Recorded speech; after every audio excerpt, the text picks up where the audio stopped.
नमस्कार, स्वागत है आप सभी का द बिहार टॉप में। मेरा नाम उदित आर्यन है। अगले 5 दिनों के अंदर देश के प्रधानमंत्री नरेंद्र मोदी 2 बार बिहार आने जा रहे हैं।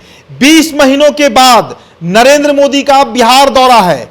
जब एनडीए की सरकार थी पिछली बार, उस समय नरेंद्र मोदी का बिहार दौरा हुआ था। उसके बाद जब 9 अगस्त 2022 को तख्ता पलट हुआ, करीब 17 महीने सरकार चली तेजस्वी यादव और नीतीश कुमार की। उस दरमियान मोदी बिहार नहीं आए।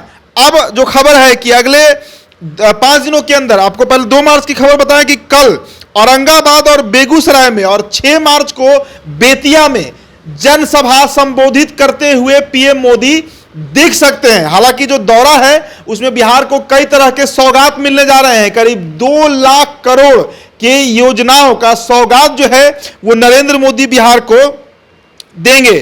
तो आपको बताएं कि कई तरह की योजना है। अब देखिए, प्रधानमंत्री नरेंद्र मोदी केंद्रीय सड़क एवं परिवहन राजमार्ग मंत्रालय की 11 परियोजनाओं की सौगात बिहार वासियों को पीएम देंगे। इसकी लागत 18,188 करोड़ है। इसी तरह रेलवे की 4 परियोजनाओं की लागत 826 करोड़ है। जल शक्ति मंत्रालय की 12 योजनाओं की लागत 2188 करोड़ है। और औरंगाबाद में पीएम कुल 21,203 करोड़ की योजनाओं का मतलब देने जा रहे हैं। तो ये तो हुआ नरेंद्र मोदी के दौरे की बात। लेकिन अब आते हैं मेन खबर पर। देखिए खबर है क्या, पीएम का बिहार दौरा है, तो यह उम्मीद किया जाएगा कि एनडीए घटक दल के जितने भी पार्टी हैं वे सभी के सभी इस जो दौरा होगा नरेंद्र मोदी का, जो जनसभा होगा, उसमें मंच पर साथ दिखेंगे। लेकिन कहानी में यहां ट्विस्ट है। कहानी फिर हम ले चलेंगे चिराग पासवान और पशुपति कुमार पारस की तरफ। बेतिया दौरा 6 मार्च को है, औरंगाबाद का दौरा कल है, यानी 2 मार्च को है। तो आप समझिए इस बात को। जो खबरें निकल कर आ रही हैं, चिराग पासवान की एनडीए में अब नहीं बन रही है। यह खबर कई दिनों से चल रहा है, लेकिन अब आर पार की लड़ाई वाली स्थिति बनते हुए दिख रही है। हम ये बात क्यों कह रहे हैं? हम ये बात इसलिए कह रहे हैं क्योंकि सीट शेयरिंग का मसला इतनी बुरी तरीके से फंसा हुआ है और बीजेपी चिराग को तवज्जो बिल्कुल भी नहीं दे रही है। चिराग पासवान बीजेपी के लिए इररिलेवेंट बन चुके हैं। इस मतलब आप समझिए कि चिराग पासवान को पहले तो 6 सीटों की बात हुई, हाजीपुर की बात हुई, एक राज्यसभा सीट की बात हुई। पहले राज्यसभा हाथ से गया, फिर हाजीपुर हाथ से गया, और अब जो खबरें निकल कर आ रही हैं कि 2 सीट से अधिक चिराग पासवान को एनडीए गठबंधन में बीजेपी देने को तैयार नहीं है। अब इतनी बेइज्जती के बाद क्या चिराग पासवान एनडीए में रहेंगे? और यह गुस्सा है चिराग पासवान का कि वो एनडीए का जो बड़ा जनसभा होने जा रहा है, चाहे औरंगाबाद में हो, शिवहर में हो, बेतिया में हो, जिसमें पीएम मोदी खुद मंच पर मौजूद रहेंगे, वो किसी मंच पर चिराग नहीं दिख सकते हैं। जी हां, नहीं दिखने जा रहे हैं। जो खबरें निकलकर हम तक आई है, सूत्र के हवाले से हम खबर बता रहे हैं। लेकिन चाचा पारस हर जगह पीएम के साथ दिखेंगे। पशुपति कुमार पारस केंद्रीय मंत्री हैं और नरेंद्र मोदी के साथ तीनों जनसभाओं में जब मोदी संबोधित करेंगे तो उनके पीछे आपको पशुपति कुमार पारस दिख सकते हैं। तो चिराग के लिए स्थितियां एनडीए में पूरी तरीके से विषम हो चुकी हैं।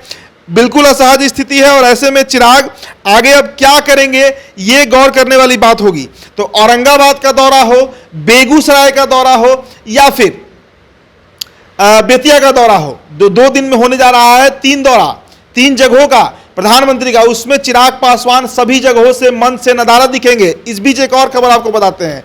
अगर पीएम मोदी के बिहार दौरे जो 2 दिन होने जा रहे हैं उसमें अगर चिराग पासवान मंच पर नहीं दिखे और पारस दिखे, तो आप ये बात मानकर चलिए कि चिराग पासवान एनडीए से बाहर होने का रुख अपना चुके हैं, एग्जिट रूट पकड़ चुके हैं और महागठबंधन की तरफ चिराग की गाड़ी जो है वो अब बढ़ चली है। अगर चिराग मंच पर नहीं दिखते हैं और पशुपति कुमार पारस पीएम मोदी के साथ दिखते हैं, तो ये सबसे बड़ी खबर निकलकर सामने आ रही है, जिसमें मंच पर मांझी दिख सकते हैं, दिखेंगे ही, घटक दल में है।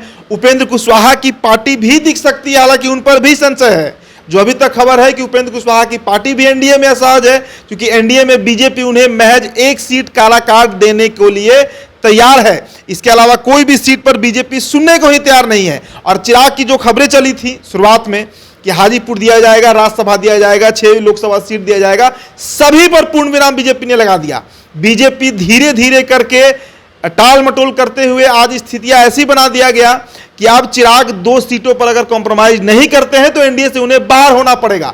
या तो वो अकेले चुनाव लड़ेंगे, 40 लोकसभा सीट पर उनकी पार्टी लड़ेगी, नहीं तो महागठबंधन तेजस्वी यादव का जो एक बड़ा ऑफर है जिसकी चर्चा भी हमने किया, कई अन्य चैनल पर इसकी चर्चा हुई कि तेजस्वी यादव का 10 सीटों का ऑफर है चिराग पासवान को हाजीपुर के साथ, वो अगर चिराग लेते हैं तो फिर महागठबंधन की तरफ चिराग को रुख करना पड़ सकता है। लेकिन कल बहुत हद तक 2 मार्च को पिक्चर क्लियर हो जाएगा जब औरंगाबाद के मंच पर पीएम के साथ चिराग दिखते हैं या नहीं दिखते हैं, जो कि एनडीए घटक दल में उनकी मौजूदगी अनिवार्य ही मानी जानी चाहिए। लेकिन अगर वो नहीं होते हैं और पशुपति कुमार पारा साथ होते हैं तो फिर चिराग को लेकर संशय जो है वो कंफर्मेशन में बदल सकता है। फिलहाल इस रिपोर्ट में इतना ही, बहुत बहुत शुक्रिया।